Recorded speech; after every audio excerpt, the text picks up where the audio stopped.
చెప్పారు. మేమేమో మీడియా వాళ్ళు దిశ ఎప్పుడు మర్డర్ ఎప్పుడు అని మీ చుట్టూ తిరుగుతుంటే మీరేమో ఎంజాయ్ చేస్తున్నారు అని ఒక టాక్ వచ్చింది. అప్సరాతో ఎంజాయ్ చేస్తున్నారు అని ఒక టాక్ వచ్చింది. ఎందుకంటే మేము మమ్మల్ని పట్టించుకోవాలి. నేను అదే చెప్తున్నాను. ఇప్పుడు మీడియా మొహాలు అప్సరా మొహం ఇద్దరికి నాకు చాయిస్ ఇస్తే నేను ఎవరిని తీసుకోవాలి మీరు చెప్పండి. ఇప్పుడు ఇలాంటి క్వశ్చన్ అడిగితే ఇలాంటి ఆన్సర్ వస్తుంది. మీడియానే చూసుకోవాలి. కానీ నాకు మీడియా కన్నా తను ఎక్కువ ఇష్టం. మీరు ఎప్పుడు పబ్లిక్లో ఉండేలా మేము చూస్తున్నాము. మీ గురించి మీ థాట్స్ని జనాల్లోకి తీసుకువెళ్తున్నాం. మరి మమ్మల్ని నా నుంచి ఇలాంటి లేనిపోయిన రూమర్లు అన్నీ పెట్టి పిచ్చోడు ఎదవా అది ఇది అప్సరా అని ఇవన్నీ చెప్పి మళ్ళీ నా గురించి చేస్తున్నారా?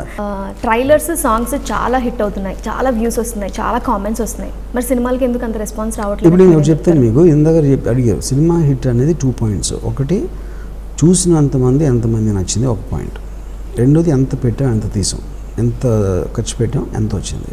Every film minus hit. మొత్తం లాక్డౌన్లో నేను తీసిన ప్రతి సినిమా సక్సెస్ఫుల్ అని మీరు అంటున్నారు. అరే అలా అవ్వకపోతే ఎలా తీస్తున్నాను నేను? అన్ని సినిమాలు ఫ్లాప్ అయితే ఎలా తీస్తాను సినిమా చెప్పండి నాకు. అది ఫ్లాప్ కాదు సార్. మేము ఏమంటున్నాం, ఇప్పుడు ట్రైలర్ చూసినప్పుడు ఇంకేదో ఉంది సినిమాలో చాలా ఉంది అని అనుకుంటున్నాం. చాలా మంది డిసప్పాయింట్ అయ్యారు. లక్ష్మీ ఎన్టీఆర్ కూడా డిసప్పాయింట్ అయ్యారు. అది నేను అదే చెప్తున్నాను. అప్పుడు చూడటం మానేమను. ఎందుకు అంత కష్టం? ఇప్పుడు క్వశ్చన్ అడగాల్సిన అవసరం కూడా లేదు కదా. ఇప్పుడు నేను ఒక షాప్కి వెళ్ళాను, ఒకటి ఏదో కొన్నాను బాగుంటుందని, బాగాలేదు, తర్వాత కొనద్దు, ఇంకో షాప్కి వెళ్ళు.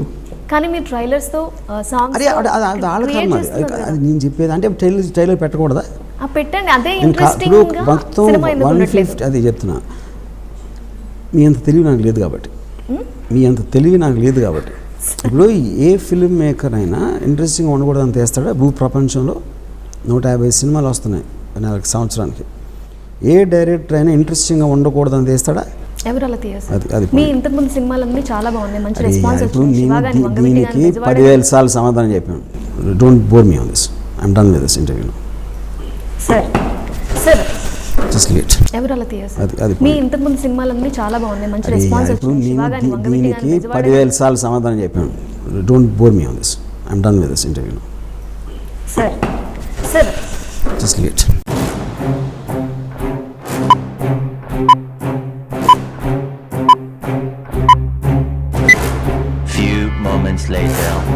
సార్ ఇప్పటి వరకు అంటే హీరోయిన్స్కి లైఫ్ ఇచ్చారు ఆర్జీవి, కానీ ఇప్పుడు యాంకర్స్ కూడా ఇస్తున్నారు. సెలబ్రిటీని చేసేసారు. బిగ్ బాస్కి వెళ్ళింది ఆర్యానా.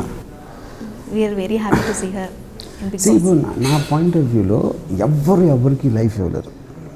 వాళ్ళలో ఏదో ఒక చిన్న టాలెంట్ ఏదో వాటెవర్ వర్త్ లేనప్పుడు ఒకళ్ళు ఏదో అనుకుని నేను ఎంతోమందికి బ్రేక్ ఇచ్చి ఉండొచ్చు, కానీ అందరూ అవ్వలేదు కదా. నేను చేసినట్టు ఫెయిల్యూర్స్ ఉన్నాయి. ఇంటర్వ్యూ చేసిన వాళ్ళు కొంతమంది సక్సెస్ అయ్యారు, కొంతమంది అవ్వలేరు. సో ఫెయిల్ అయిన వాళ్ళకి నేను రెస్పాన్స్ చేసాను. ఎందుకంటే నా సినిమాలోనూ నేను చేసిన దాంట్లో ఏదో కరెక్ట్గా అవ్వలేదు. ఎవరెవరు సక్సెస్ అయ్యారో వాళ్ళ మూలం అయ్యారు, కానీ నా మూలం కాదు. అది ఇదేమి నేను ఒక హ్యూమిలిటీ కోసం చెప్పట్లేదు. ఎందుకంటే నాకు తెలిస్తే ఎవరు సక్సెస్ అవుతారో అందరూ అవ్వాలి కదా.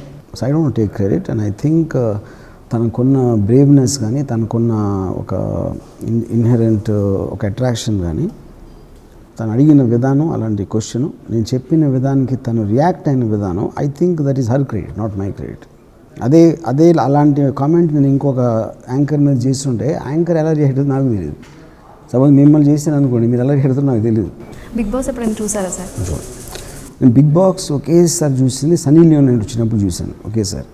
అంటే అలాంటి ఎన్విరాన్మెంట్ మీకు ఎలా అనిపిస్తుంది? అంటే ఫోన్లు ఉండవు, టీవీలు ఉండవు, ఏముండవు, మనుషులు మాత్రమే ఉండాలి లోపల. నాకు చాలా చిరాకు. ఈవెన్ గడియారం కూడా ఉండదంట టైం తెలుసుకోవడానికి. నాకు చాలా చిరాకు అనిపిస్తుంది. కష్టం. ఎందుకంటే చూసిన మహాలే పొద్దున్న లేసి 3 నెలలు చూడాలంటే నేను చచ్చిపోతాను. నేను ఎప్పుడైనా బిగ్ బాస్కి నేను కానీ వెళ్తే నన్ను తీసుకుంటే వాళ్ళు నేను సూసైడ్ చేసుకుంటా. అంటే కనీ విని ఎరగానే ఒక ఇన్సిడెంట్ దొరుకుతుంది, మొత్తం బిగ్ బాస్ చరిత్రలో నిలిచిపోతుంది అది. కానీ మాకైతే ఫుల్ ఎంటర్టైన్మెంట్ ఉంటుంది ఆర్జీవి గారు ఉంటే బిగ్ బాస్కి. కానీ ఇది ఇంకా పెద్ద ఎంటర్టైన్మెంట్ కదా. ఎవరినో చంపడం, నేను చచ్చిపోవడం చేస్తే ఇంకా పెద్ద ఎంటర్టైన్మెంట్. మీరు సచ్ రేర్ పీస్ అంటారు సార్, మీరు చచ్చిపోకూడదు. చాలా యూనిక్ పర్సన్ కాబట్టి యూనిక్ పీస్ సార్. అది 11th December ఇంకొక స్పెషాలిటీ కూడా ఉంది. కరోనా వైరస్ రిలీజ్తో పాటు నాగబాబు గారి డాటర్ నిహారిక మ్యారేజ్ ఆ డేట్లో. సో ఏమైనా ఇన్విటేషన్ వచ్చిందా? మీరు వెళ్తున్నారా? నాకు రాలేదు. ఎందుకంటే నాకు వస్తే కరోనా వైరస్ తీసుకుని వెళ్తాను అక్కడికి మ్యారేజ్లోకి. So correct coincidence. యా, మీరు వైరస్ భయపడరు కదా, ఎందుకు తీసుకెళ్తారు వైరస్? సో వైరస్ మీకెందుకు వస్తుంది? అది జోక్ అండి అది. అంటే నన్ను కరోనా వైరస్గా భావిస్తారండి దాన్ని పిలిస్తే, అది నా పాయింట్. బయోపిక్స్ చాలా వస్తున్నాయి, మీ బయోపిక్ కూడా ఇంకోటి తీస్తున్నారా? ఏంటంటే hit గా నేను ఉంది. అసలు నేను పెళ్ళిళ్ళకి చావులకి వెళ్ళను ఇప్పుడు, ఎందుకంటే రెండు నా దృష్టిలో ఒకటే. చావులో మీ ఫ్రీడమ్ పోతుంది, పెళ్ళిళ్ళు కూడా మీకు ఫ్రీడమ్ పోతుంది. పెళ్ళి అయితే చచ్చిపోయినట్టే వాళ్ళు. యా, అది నా బిలీఫ్. అది మీకు పెళ్ళిగా తెలుస్తుంది. పెళ్ళి ఒక సెలబ్రేషన్ సార్. పెళ్ళి అంటే చావు, పెళ్ళి అని ఎవ్వరైనా అడగండి, అది వాళ్ళు చెప్పరు అంతే. అయిపోయి వాళ్ళు ఆల్రెడీ ఇరుక్కున్నారు కాబట్టి చెప్పరు అంతే, అంతగానే ఏం లేదు. నేను బయటకు వచ్చాక తెలిసింది, అది తెలుసుకునే నేను బయటకు వచ్చా. ఎవరు చేసుకోవద్దంటారా? మూర్ఖులు చేసుకుంటారు పెళ్ళి. బయోపిక్స్ మీ మీద కూడా బయోపిక్స్ వస్తున్నాయి, కానీ అవి హిట్ అవ్వట్లేదు. హిట్ అవ్వాలంటే ఏం చేయాలంటారు? మీరు ఒక హింట్ ఇవ్వచ్చు కదా. హిట్ అయితే ఏం చేయాలో నాకు తెలిసి నేను ఎందుకు ప్రాబ్లం చేస్తాను. ఫ్యామిలీ వాల్యూస్ కేర్ చేయని నేను చెప్తాను, సోషల్ రెస్పాన్సిబిలిటీ లేదని నేను చెప్తాను. ఇవన్నీ మళ్ళీ నాకు చెప్తాడు ఆడ పని చూస్తాడు. నేను చెప్తే అది తెలిసింది సుబ్బారావు, మళ్ళీ నువ్వు నాకు చెప్తావేంటి? ఇప్పుడు నేను చెప్పకుండా ఏదో పెద్ద గూఢచారులను పెట్టి నా సీక్రెట్లన్నీ కనిపెట్టేసినట్టు. So I think that is a stupid thing. కానీ ఇప్పుడు వాళ్ళ దగ్గర డబ్బులు పోగొట్టుకోవడానికి ఉన్నాయి, అది వాళ్ళ కర్మ. నేనేంటంటే నేను చాలా బిజీగా ఉంటాను ఆ పనుల్లో. నా గురించి ఆలోచించే వాళ్ళ గురించి ఆలోచించడానికి నేను టైం వేస్ట్ చేయను. అందుకని I don't even know what those pictures are. Yeah sir మీ గురించి ఒక బుక్ కూడా వచ్చింది సార్, వర్మ మన కర్మ అని చెప్పి. కానీ ఆ టైటిల్ కొంచెం మీ ఫ్యాన్స్కి ఇబ్బంది కలిగించే విషయం, ఈవెన్ నాకు కూడా.